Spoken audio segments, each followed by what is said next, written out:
হরে কৃষ্ণ। আমার সকল সনাতনী ভাই বোন এবং সাধুগুরু বৈষ্ণবের চরণে কোটি কোটি প্রণাম। আজকে আপনাকে আমি বলবো শ্রাবণ মাসে শুক্লপক্ষে যে একাদশী আসছে, একাদশীর মাহাত্ম্য কথা। তো কোনো এক সময় ভগবান শ্রীকৃষ্ণকে জিজ্ঞাসা করেছিলেন মহারাজ যুধিষ্ঠিরজি, যে শ্রাবণ মাসে শুক্লপক্ষে যে একাদশী আসছে, একাদশীর নাম কি এবং এর মাহাত্ম্য কথা কি? তখন ভগবান শ্রীকৃষ্ণ যে কথাগুলো বলেছেন সেটা আপনাকে আমি বলবো। তার আগে আমি বলেছি একাদশী পড়েছে আপনার 19শে শ্রাবণ, অর্থাৎ আগামী মঙ্গলবার 5ই আগস্ট 2025, পালনো হচ্ছে পরদিন আপনার বুধবার 9টা 33-এর মধ্যে পশ্চিমবঙ্গে। এর বাইরে যারা আছেন তারা তাদের সময় তালিকা দেখে নিতে পারেন বা গুরুদেবের পরামর্শ নিতে পারেন। ভগবান শ্রীকৃষ্ণ তখন বললেন যে এটা অনেক পুরনো কালের কথা। দ্রাপর যুগের প্রারম্ভে মাহিষ্যতিপুর নামে একটা রাজ্য ছিল। সেই রাজ্যের মধ্যে মহিজিৎ নামে একজন রাজা রাজত্ব করতেন। তো উনি তার নিজের প্রজাদের নিজের সন্তানের মতো পালন করতেন এবং উনি এতটাই নিষ্ঠাবান সততা ছিলেন যে কারো প্রতি উনি কোনো রকম উঁচু নিচু বিচার করতেন না বা কারোর সাথে শত্রুতা করতেন না, এবং যদি কেউ দুষ্টতা করে যেটা দণ্ড পাওয়া উচিত সেই দণ্ডই সেই সাজায় উনি দিতেন। তো রাজার ধীরে ধীরে বয়স হচ্ছে। রাজা এবার হঠাৎ করে দিন চিন্তিত হয়ে গেলেন যে আমার তো বয়স হচ্ছে, যদি আমার কোনো গতি হয়ে যায় তাহলে আমার পিণ্ডদান বা আমার শ্রাদ্ধ কে করবে, কে এই সিংহাসনেই বা বসবে? তো রাজা এই নিয়ে একটু দুঃখ অনুভব করলেন। তো রাজার এই কথা শুনে সমস্ত প্রজাবর্গ, ব্রাহ্মণ এবং পুরোহিতরা মিলে একটা সিদ্ধান্ত নিল যে এটার কোনো একটা উপায় বের করতে হবে। সেই জন্য তারা প্রজাবর্গ এবং পুরোহিতকে সেই রাজ্যে রেখে ব্রাহ্মণগুলো চলে গেলেন কোনো একটা গভীর বনের মধ্যে, যে দেখছে কোথাও কোনো তপস্বী ঋষি আছে নাকি বা কোনো আশ্রম আছে নাকি যেখান থেকে পরামর্শ পাওয়া যায় এবং রাজাকে পুত্র সন্তান পাওয়ার কোনো সুযোগ করে দেওয়া হবে। তো সেই জঙ্গলের মধ্যে গিয়ে ওনারা খোঁজাখুঁজি করছিল কোথায় সেই মুনিদের আশ্রম আছে। তো খুঁজতে খুঁজতেই সামনে পেয়ে গেলেন লোমশ মুনিকে। লোমশ মুনিকে দেখেই মনের মধ্যে আনন্দ চলে আসলো যে এই তো আমাদের রাস্তা পেয়ে গেছি এবং কোনো না কোনো উপায় হবে। লোমশ মুনির সারা গায়ে লোমে ভর্তি ছিল, সেই জন্য ওনার নাম লোমশ মুনি। লোমশ মুনির এতটা আয়ু যে এক এক কল্পতে ওনার গা থেকে একটা মাত্র লোম খসে পড়ে। লোমশ মুনি বর্তমান, ভবিষ্যৎ এবং অতীত সম্বন্ধে জ্ঞাত, সবকিছু উনি জানেন এবং উনি ব্রহ্মার মতো তেজ রাখেন।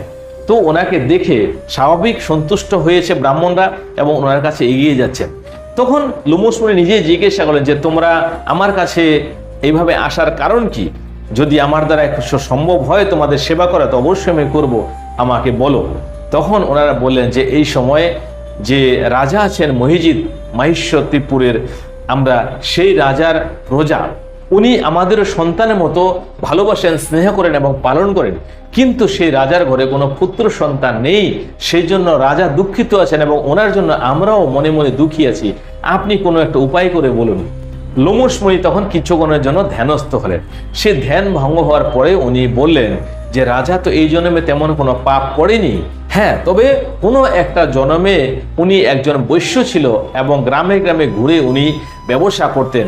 তো কোনো একটা সময় জ্যৈষ্ঠ মাস চলছিল।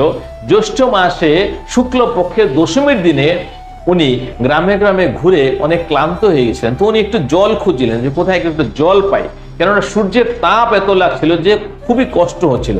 তো উনি একটা জলাশয় দেখলেন, সেই জলাশয়ে গিয়ে উনি জল খাচ্ছিলেন। একটা গাই আর একটা বাছুরও সেই পুকুরে এসে জল খাচ্ছে। সেটা দেখে উনি কি করেছেন, সেই গাই আর বাছুরকে তাড়িয়ে দিল সেখান থেকে এবং নিজে জল খেলেন। ওই যে ওনার একটা পাপ হয়েছে, সেই পাপের জন্যই ওনার ঘরে পুত্র সন্তান নেই। তখন সে ব্রাহ্মণরা বলেন যে সৎপুরুষের দর্শন মাত্রই তো মনের ইচ্ছা পুরো হয়ে যায় বা অভীষ্ট ফল পাওয়া যায়। তবু আপনার কাছে আমরা জানতে চাচ্ছি যে আমরা শুনেছি পুরাণের মধ্যে যে কোনো কোনো পুণ্য দান করেও নাকি পাপকে নষ্ট করা যায়। তো এমন কোন কর্ম আছে যে পুণ্য যদি রাজাকে দান করা যায় তাহলে রাজার সেই পাপ নষ্ট হয়ে যাবে? তখন লোমশ মুনি বললেন যে শ্রাবণ মাসে শুক্লপক্ষে যে একাদশী আসছে, এই একাদশীর নাম হচ্ছে পুত্রদ একাদশী। যদি এই একাদশী ব্রত তোমরা সবাই মিলে করো এবং তার পুণ্য ফল যদি সে রাজাকে দান করে দাও তাহলে তার পাপ বিনষ্ট হবে এবং অবশ্যই তিনি পুত্র সন্তানের বাবা হতে পারবেন। তখন এই কথা শুনে লোমশ মুনিকে প্রণাম করে ওনারা চলে আসলেন আবার রাজ্যের মধ্যে এসে এই শ্রাবণ মাসের শুক্লপক্ষের এই পুত্রদ একাদশীর জন্য ওনারা অপেক্ষা করলেন এবং রাজ্যের সমস্ত প্রজাগণ এবং পুরোহিত ব্রাহ্মণ সবাই মিলে এই একাদশীর ব্রত পালন করলেন, রাত জাগরণ করলেন, ভগবান বিষ্ণুর কথা শুনলেন, কীর্তন করলেন, অনেক কিছু আনন্দ করেছেন ওনারা। এবং পরের দিন যখন পালনা করলেন, যেই পুণ্য ওদের কাছে জমা হলো সেই সমস্ত পুণ্য রাজাকে দান করে দিলেন। কিছুদিন পরে রানী গর্ভবতী হলেন, তখন তার একটা সুসন্তান ভূমিষ্ঠ হলেন। এই কথা যে শোনে তারও সমস্ত পাপ বিনষ্ট হয়ে যায় এবং স্বর্গ লাভের অধিকারী হয়, ভগবান শ্রীকৃষ্ণের কথা বলেছেন। তো যাই হোক, এই একাদশীর দিনে বাকি সমস্ত কিছু নিয়ম পালন করে ভগবানের চরণে ভক্তি শ্রদ্ধা রেখে এই একাদশী ব্রতটা পালন করবেন। যদি আপনার পুত্র সন্তান পাওয়ার ইচ্ছুক থাকেন তাহলে সেটা হবে, কিংবা যদি আপনার জীবনে কোনো রকম পাপ করে থাকেন সেই পাপও বিনষ্ট হবে।